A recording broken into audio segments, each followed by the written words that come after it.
Haaland only gets 2.5 days rest prior to his Gameweek 18 fixture. This creates more of a level playing field. Let's see if he can retain the captain's armband. This game week he's got a favourable fixture against Everton at home. One of the competitors is Salah against Leicester at home, and an outsider is Kane against Villa at home. So all three players on the shortlist have the home advantage. Mo Salah's a midfielder, so he gets an extra point per goal scored and a clean sheet point potential as well. Let's get straight into it and take a look at the non-penalty stats per 90 minutes for this season. As expected, Haaland towers over the other two players on the shortlist. He's been overperforming his underlying stats for quite a lot all of this season. I'm not sure how long he can keep it up for, but it's absolutely ridiculous. Even when his output starts to regress, his expected numbers are extremely high. They're the non-penalty stats. He's also on penalty duties for City, but to be fair, Salah and Kane are the dedicated penalty takers for Liverpool and Spurs. Kane has the advantage when it comes to set pieces because he takes direct free kicks. None of the players on the shortlist take indirect free kicks or corners. Let's take a look at the probability of each player scoring or assisting. These odds are based on the assumption that each player plays 90 minutes. We'll review the expected minutes later on in the video. Haaland's got the highest anytime goal scorer odds with 69%,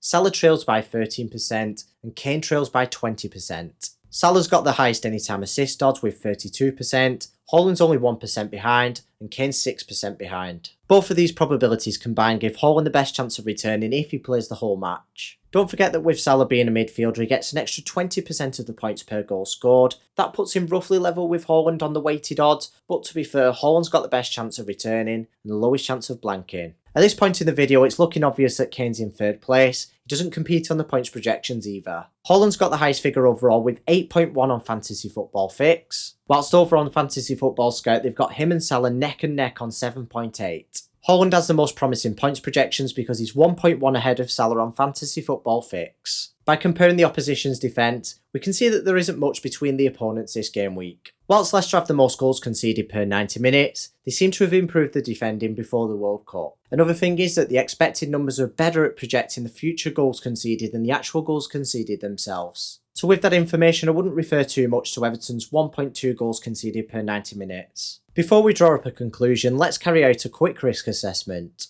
Haaland's had just over 2.5 days rest before this fixture, which isn't ideal. Salah's had enough rest with 4 days, and Kane's had an ample amount of resting time with 6 days. All three players featured for 90 minutes in Gameweek 17. Although Haaland's not had quite as much recovery as we'd hope, he's still got 82 expected minutes, which is adequate. Salah and Kane have got 85 and 86 expected minutes, and they're likely to play the full 90. It's time to make a decision. Salah's a valid captain pick in my opinion, but I believe Haaland's the optimal captain for Gameweek 18. Thanks for watching. Check out my team selection video if you haven't already. I've got a bit of a dilemma with Reece James, and hit that subscribe button if you haven't already so you don't miss any of these videos.